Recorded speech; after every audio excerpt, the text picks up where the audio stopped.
오늘 아침 우리에게 주시는 하나님의 말씀은 사도행전 3장 1절에서 12절까지의 말씀입니다. 다 같이 봉독하겠습니다. 제9시 기도 시간에 베드로와 요한이 성전에 올라갈새 나면서 안진뱅이 단자를 사람들이 메고 오니 이는 성전에 들어가는 사람들에게 구걸하기 위하여 날마다 미문이라는 성전문에 두는 자라. 그가 베드로와 요한이 성전에 들어가려 함을 보고 구걸하거늘 베드로가 요한으로 더불어 주목하여 가로되 우리를 보라 하니 그가 저희에게 무엇을 얻을까 하여 바라보거늘 베드로가 가로되 은과 금은 내게 없거니와 내게 있는 것으로 내게 주노니 곧 나사렛 예수 그리스도의 이름으로 걸으라 하고 오른손을 잡아 일으키니 발과 발목이 곧 힘을 얻고 뛰어서서 걸으며 그들과 함께 성전으로 들어가면서 걷기도 하고 뛰기도 하며 하나님을 찬미하니 모든 백성이 그 걷는 것과 및 하나님을 찬미함을 보고 그 본래 성전 미문에 앉아 구걸하던 사람인 줄 알고 그의 당한 일을 인하여 심히 기이 여기며 놀라니라. 나은 사람이 베드로와 요한을 붙잡으니 모든 사람이 크게 놀라며 달려나아가 솔로몬의 행각이라 칭하는 행각에 모이거늘 베드로가 이것을 보고 백성에게 말하되 이스라엘 사람들아 이 일을 왜 기이 여기느냐 우리 개인의 권능과 경건으로 이 사람을 걷게 한 것처럼 왜 우리를 주목하느냐. 아멘. 이제 사도행전 3장 1절부터 4장 31절까지는 초대교회에 일어났던 박해에 대한 기록입니다. persecution. 초대교회 공동체가 이제 만들어지면서 거의 동시에 박해가 찾아왔다는 것을 의미하는 것입니다. 그리고 사도행전 5장 1절부터 12절까지의 내용은 아나니아와 삽비라에 대한 기록이 있습니다. 이것은 초대교회의 퓨리티의 문제, 도덕적인 정결의 문제가 있었다는 것을 의미하는 것입니다. 그리고 사도행전 6장 1절 이하를 보시면 헬라파 과부들의 원망하는 소리가 있었다. 이건 초대교회 내에 분열, 디비전이 있었다는 것을 의미하는 것입니다. 그러므로 초대교회 공동체는 아무 문제가 없는 문제로부터 진공 상태에 있던 그런 의미에서의 초대교회가 아니라는 것입니다. 특별히 세 가지 문제가 사탄으로부터 있었다는 것이죠. 첫 번째가 박해, persecution, 외부적인 문제였습니다. 두 번째가 purity, 도덕성의 문제, 내부적인 문제입니다. 세 번째는 분열, division, 내부적인 문제입니다. 그러므로 안팎으로 사탄이 얼마나 교묘한 방식으로 기독교 공동체를 허물려고 했는가를 우리가 봐야 된다는 것이죠. 그러므로 애틀랜타 섬기는 교회를 우리가 하나님의 방법으로 아름답게 세워가려고 하면 할수록 거의 동시다발적으로 이런 사단의 안팎의 공격에 시달릴 수밖에 없다는 것입니다. 그러므로 안팎으로부터의 여러 가지 위협에 직면하지 않고 있다는 것은 오히려 그 공동체가 영적으로는 대단히 태만하고 오히려 위험 가운데 있는 것이다. 사단이 공격할 필요조차도 없는 것이다. 이렇게 이해해도 맞는 것이라 말할 수 있을 것입니다. 개인의 삶도 마찬가지입니다. 외부적으로 내부적으로 문제가 전혀 없다는 것은 오히려 위험한 일일 수 있다는 얼람이 커진 것이다. 이렇게 이해할 수 있는 것입니다. 여러분들에게 안팎으로 여러 가지 시련과 연단이 있다는 것은 오히려 여러분들께서 바른 길로 하나님께로 나아가고 있다는 증거일 수 있다는 것을 바라볼 수 있는 안목이 열릴 수 있게 되기를 바랍니다. 그리고 앞으로 저희가 교회를 세워가면서 이런 안팎의 문제를 바라볼 때 왜 이렇게 여러 가지 문제들이 많이 있는가 이런 관점으로 볼 일이 아니라 이 문제를 우리가 어떻게 영적으로 판단하고 분별해서 기도로 그리고 합심하여 이 문제를 이겨나갈 것인가 이런 관점이 우리에게 열려야 된다는 것입니다. 그러므로 문제가 있을 때 낙심할 일이 아니라 더 힘써 마음을 같이하여 기도하고 영을 분별하고 말씀으로 능력으로 이겨야 된다는 것을 우리가 생각할 수 있게 되기를 간절히 바라는 것입니다. 그런 지혜가 우리 가운데 있게 되기를 원합니다. 3장 1절을 보시면 제9시 기도 시간에 베드로와 요한이 성전에 올라갔다고 말하고 있습니다. 제9시는 오후 3시경을 의미하는 것입니다. 유대인들은 오전 9시, 12시, 3시 이렇게 기도 시간을 하루에 3차례 가졌던 것입니다.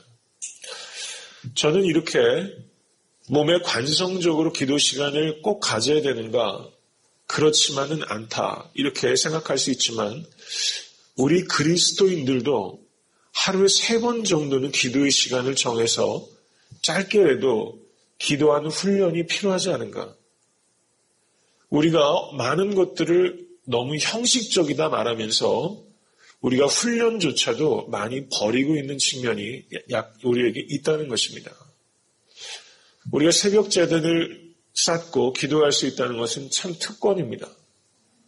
너무 멀어서 이 자리에 마음은 있으나 오지 못하는 지체들도 있고 육신이 연약해서 오지 못하는 지체들도 있는 것입니다.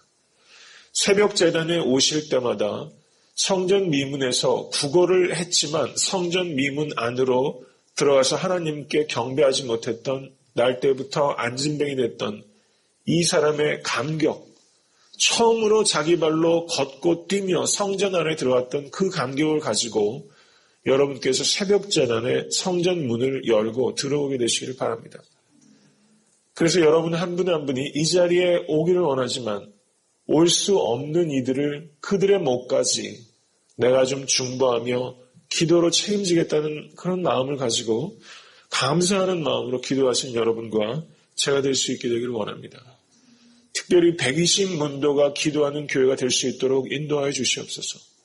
저는 교회의 건강은 기도하는 자리에 얼마나 많은 성도들이 모여 기도하는가 거기에 달려있다라고 생각이 됩니다. 3장 2절을 보시면 나면서부터 안진뱅이 된 사람에 대한 언급이 있습니다. 이것은 요한복음 9장에서 나면서부터 소경된 자를 생각하게 됩니다. 이것은 전적으로 나을 수 있는 가능성이 없다는 상태를 의학적으로 말하는 것입니다. 오늘 김 집사님께서 기도하실 때 이런 기도를 하셨지만 나면서부터 안진뱅이 된 자를 일으키시는 하나님의 전능하심을 믿으시게 되기를 바랍니다. 사도행전 4장 22절을 보시기 바랍니다. 이 사람의 나이가 몇 살이었습니까? 40여세. 이 당시에 인간의 수명이 몇 살 정도 됐을까요? 40여세면 그렇죠? 40세, 50세 아마 그 나이를 넘기지 못하는 사람도 많이 있었던 시대였을 것입니다. 나면서부터 안진뱅이 돼서 평생 안진뱅이가 돼서 이 다리가 비틀려지고 완전히 말라버린 그런 다리였을 것입니다. 바짝 말라버려서 힘줄도 희미하고 핏줄도 희미한 그런 앙상한 다리를 가지고 있었던 사람이라는 것입니다. 이 사람은 나면서부터 안진뱅이 된 문제만 있었던 것이 아니라 이 사람은 지극히 가난한 사람이었고 그리고 사람들이 이 사람을 둘러매쳐 와서 날마다 성전 미문에 두고 구걸하게 했던 것입니다. 다른 사람들의 이익을 위해서 이용당하고 있었던 참으로 비참한 인생이었다는 것입니다. 여기에서 미문이라는 성전문이 있습니다. 이것은 성전문은 동서남북으로 네 방향으로 열려 있는데 이 미문은 동쪽으로부터 난 문입니다. 이것은 예루살렘 성전은 제일 외곽에 있던 뜰을 The Court of the Gentile, 이방인의 뜰이라고 합니다. 예수님께서 동전을 바꾸고 비둘기를 파던 사람들을 상을 엎으시고 했던 것이 바로 이방인의 뜰입니다. 그리고 이방인의 뜰에서 그 안쪽의 뜰은 The Court of the Woman, 여인의 뜰입니다. 그리고 그 안쪽에는 이스라엘 남자들만 들어갈 수 있는 것이고 그 안쪽에는 또 제사장에 있는 그런 뜰들이 있는 것입니다. 여기에서 성전 미문은 바로 이방인의 뜰에서 여인의 뜰로 들어간 그 문을 의미하는 것이고 이 문은 높이가 23m에 달하는 아주 굉장히 우람한 그런 큰 문이었습니다. 그리고 이 문은 고린도에서부터 공수해온 황동으로 만들어진 문이어서 해가 질 적쯤 되면은 그 빛이 찬란했던 그런 문으로 알려지고 있습니다. 이와 같이 23m나 되는 이 장대한 문 앞에서 이 사람은 그 안으로 들어가서 하나님을 찬미할 수가 없고 그 문 밖에서 사람을 향해서 보면서 누구한테 구걸할까를 생각하는, 날마다 성전에 들어가서 하나님을 예배하는 사람이 있는가 하면 날마다 거기에서 구걸하는 인생도 있다는 것을 우리가 봐야 되는 것입니다. 이제 3장 3절을 보시면 베드로와 요한이 성전에 들어가려 함을 보고 구걸을 하거늘, 3장 4절은 베드로가 요한으로 더불어 주목하여 가로되, 베드로와 요한이 더불어, 제가 계속 강조하는 것처럼 이 더불어 마음을 같이하여, 이것이 굉장히 반복되고 있습니다. 베드로와 요한이 더불어 그 시야도 같이 고정되는 것처럼 저는 여러분과 제가 이와 더불어 주목하는 안목이 열릴 수 있게 되기를 바랍니다. 여러분들 가정에서 남편과 아내가, 부모와 자식이, 그리고 성도와 성도가 전혀 엉뚱한 방향을 따로 보고 가는 것이 아니라 더불어 주목할 수 있는, 그렇게 영혼이, 마음이 하나가 되는 그런 역사가 나타나게 되기를 축원합니다. 더불어 가로되 우리를 보라 하니 그가 저희에게 무엇을 얻을까 하여 바라보거늘, 3장 3절부터 3장 5절까지 보고, 주목하여, 보라, 바라보거늘, 이렇게 이 시야에 관계되는 단어가 4가지나 반복되고 있는 것을 보실 수 있습니다. 여기에 해당되는 성경 원어가 각각 다릅니다. 첫 번째는 호라오, 블레포, 에페코, 전혀 다른 단어가 사용되고 있어요. 여기는 특별한 의미가 있는 것입니다. 그래서 영어 번역은 첫 번째 3장 3절을 단순히 he saw, 이렇게 그가 보았다, 이렇게 표현합니다. 주목하여 가로되, 이거는 fix their eyes, 이렇게 말하고 있습니다. 그리고 우리를 보라 할 때는 look at us, look at이라는 단어로 번역합니다. 그리고 마지막으로 이 안진뱅이가 바라볼 때 이 에페코라는 단어는 fix his attention, 그의 관심을 집중하다, 이렇게 말하면서 서로 다른 의미를 갖고 있는 시선들이 교차하고 있고, 그리고 베드로와 요한이 그저 he saw, 그냥 무심코 구걸하기 위해서 의미 없이 바라보고 있던 이 안진뱅이의 시야를 이 베드로와 요한이 교정시키고 더 나은 시야를 가질 수 있도록 발전시키고 있는 것을 보여주고 있는 것입니다. 그래서 see 하는 것이 아니라 look at 할 수 있는 눈을 가질 수 있도록 먼저 눈의 치유가 일어나고 있다는 것입니다. 가장 중요한 것은 눈이 열리는 것입니다. 관점이 열릴 때 치유가 벌어질 수 있는 것입니다. 고난의 문제도 고난 자체가 해결되는 것보다 선행되어야 되는 문제는 고난을 바라보는 시야가 C에서 루켓으로 바뀔 때 그 문제를 해결할 수 있는 본질적인 해결이 일어난다는 것이죠. 이 아침에 여러분들께서 간구하실 때 내가 베드로와 요한을 보면서 그저 동전 몇 푼을 달라고 하는 그 C의 관점이 아니라 루켓으로 관점이 바뀔 수 있는 그런 역사를 주실 것을 위해서 간구하시길 바랍니다. 한자어를 보시면 볼견이라는 단어가 있습니다. 볼견, 볼시, 볼관, 3가지 봄이 있습니다. 자, 한문도 이렇게 보면 참 의미 있는 그런 참 언어입니다. 볼견은 여러분 그냥 이렇게 눈을 이렇게 무심코 있으면 눈앞에 휙휙 뭐가 지나가면 내가 그것을 보려고 하는 의지가 없어도 사물이 눈 안으로 들어오는 것입니다. 이렇게 나의 의지와 무관하게 수동적으로 내가 보는 것을 볼견입니다. 그런데 볼시는 내가 의지를 가지고 눈을 돌려서 무엇인가를 바라보는 것이 볼시입니다.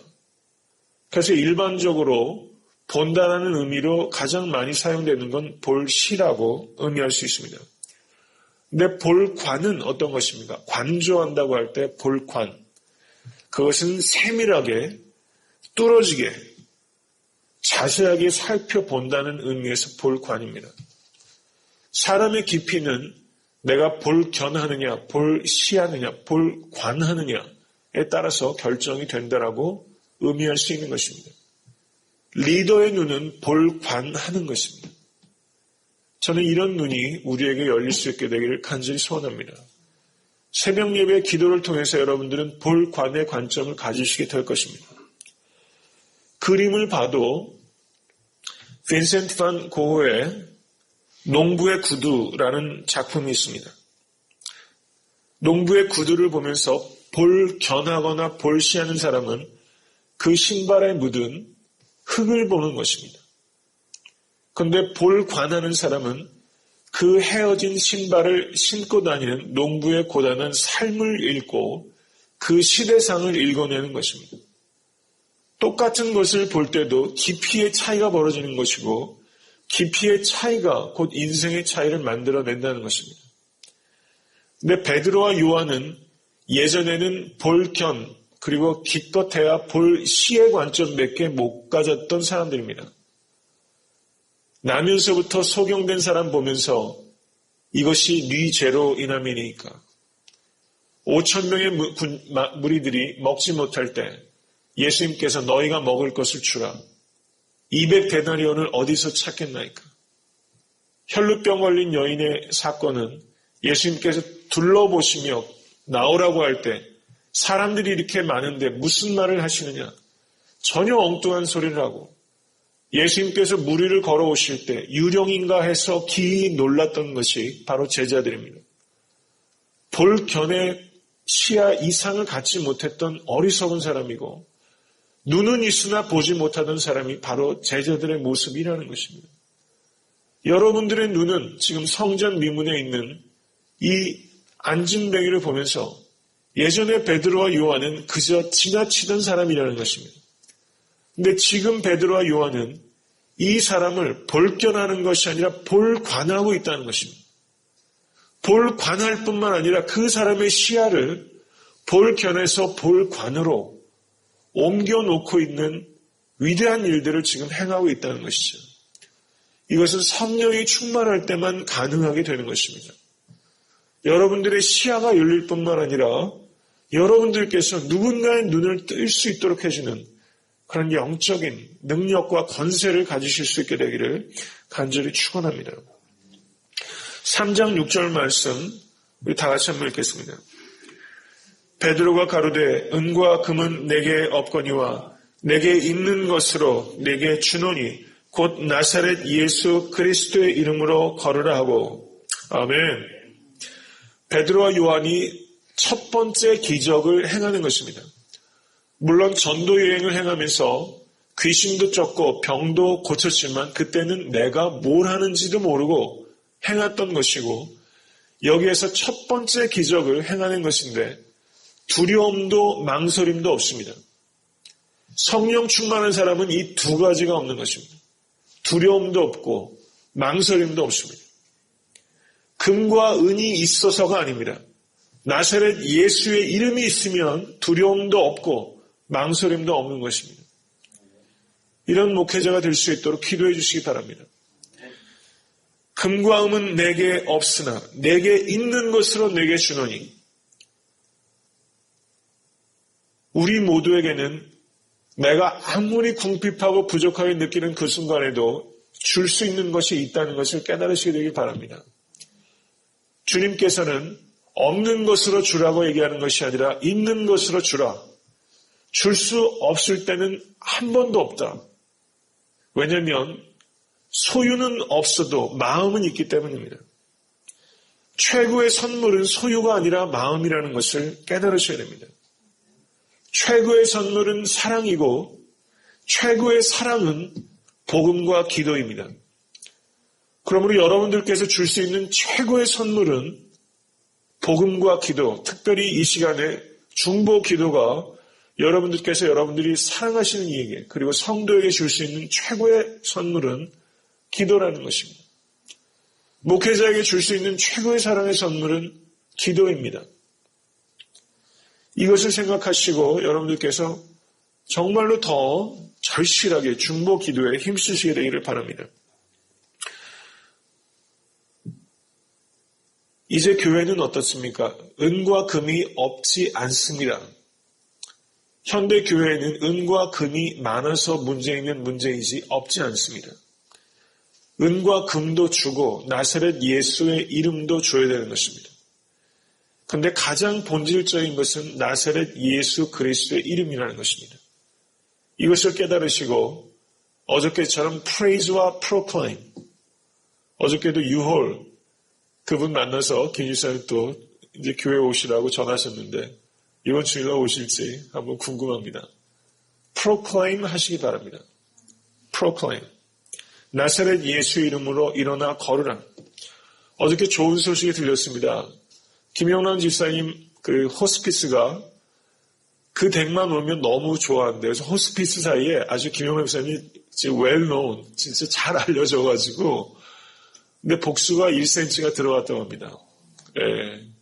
그리고 뭐 이제 혈색도 좋으시 잘 걸으시고, 여기 겸손하게 기도하시기 바랍니다. 다 하나님께서 이루어 가시고 하나님의 방법대로 하실 것인데, 참 너무 감사하지 않을 수가 없습니다. 3장 7절 보시기 바랍니다. 오른손을 잡아 일으키니, 베드로와 요한은 누구의 손을 잡아 일으키던 사람이 아닙니다. 발과 발목이 곧 힘을 얻고 예수께서 손을 얹으시니 곧 일어나고 곧 일어나는 역사가 나타나는 것입니다. 평생 걸어본 적이 없이 40년 가까이 걸어본 적이 없는 사람이 곧 일어나는 것입니다.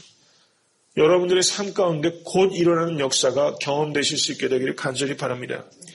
3장 8절을 보시면 뛰어서서 걸으며 그들과 함께 성전으로 들어가면서 이 사람이 이것이 평생 처음 성전으로 들어가는 길일 수도 있다는 걸 생각해 보시지 않습니까?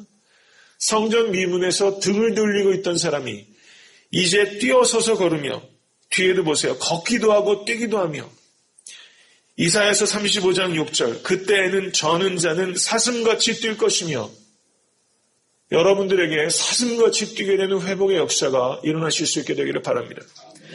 최유진 형제가 사슴같이 뛰게 될 날이 올 것입니다. 성전으로 들어가며 얼마나 감격스럽습니까? 하나님을 찬미하며 이날 아침도 동전 몇 푼을 얻기 위해서 성전 미문에 왔던 사람이 어떻게 알았겠습니까? 사슴같이 뛰며 하나님을 찬미하는 날을 기대한 적도 없고 기도한 적도 없는 일들이 일어나는 것입니다. 전적인 하나님의 은혜입니다. 여러분들이 기도하지 못했던 것들도 쏟아 부어지는 일들이 경험될 것입니다.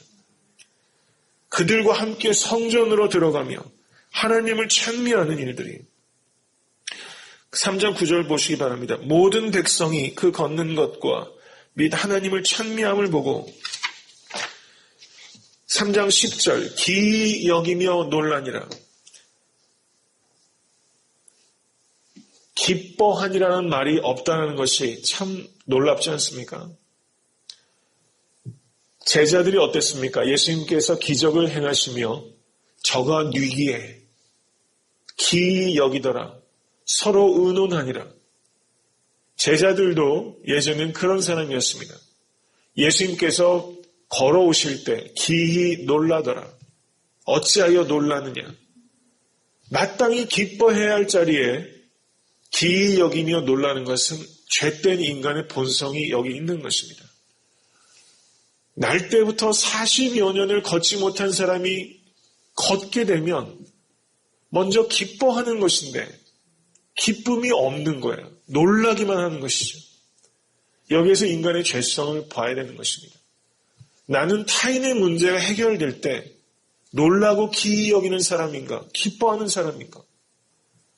우리가 앞뒤 따지기 이전에 그 사람의 입장에 동화가 되면 나도 뛰며 하나님을 찬미해야 되는 것입니다. 이런 관점이 우리에게 열릴 수 있게 되기를 간절히 축원합니다. 3장 11절을 보시면 이제 베드로와 요한이 솔로몬 행각으로 가는 것입니다. 예수님께서 잡혀 십자가에 달리시기 직전 솔로몬 행각에서 가르치셨던 그 자리에서 이제 베드로와 요한이 가르치고 있다는 것은 참 감격스럽습니다. 그리고 3장 12절 말씀 우리 다 같이 한번 읽겠습니다.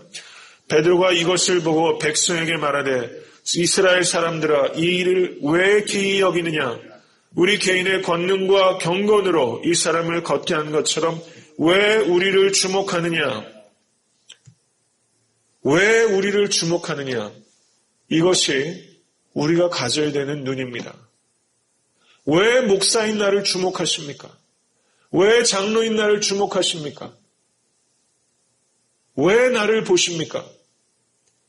이 관점을 가져야 되는 것입니다. 특별히 저희가 이제 개척을 하고서 교회를 세워가면서 많이 헌신하고 있는 우리들이 물질적으로 시간적으로 많은 것들을 헌신하고 있는 우리들이 이 교회에 새롭게 오는 많은 이들에게 왜 우리를 주목하십니까? 왜 나를 바라보십니까? 이 마음을 가질 때 교회는 하나가 되는 것입니다. 여러분도 저를 주목하지 마시기 바랍니다. 오직 왜 우리 개인의 권능과 경건으로 이 사람을 걷게 한 것처럼 왜 우리를 주목하십니까? 사도를 통해서 많은 표적과 기사가 없었던 것이 아닙니다. 그러나 오직 예수 그리스도의 이름으로 낫게 된 것입니다. 김용남 집사님을 위해서 저희가 같이 중보하며 기도하면서도 김 집사님께서 어제 또 그러시고 목사님께서 기도해 주셔서 아닙니다. 저만 기도했습니까? 온 성도가 기도하고 심지어 집사님을 알지 못하는 많은 이들도 기도하고 있습니다. 그게 맞지 않겠습니까? 그리고 정작 가장 중요한 것은 본인의 기도를 또 하나님께서 들으시고 여러분들께서 어떠한 큰 일을 여러분들을 통해서 하셔도 왜 나를 주목하십니까? 이 마음을 가지실 수 있게 되기를 바랍니다. 사도행전 14장 15절 말씀 우리 다 같이 한번 읽고 오늘 말씀을 마치도록 하겠습니다. 8절부터 읽겠습니다. 8절부터 15절까지 다 같이 읽습니다.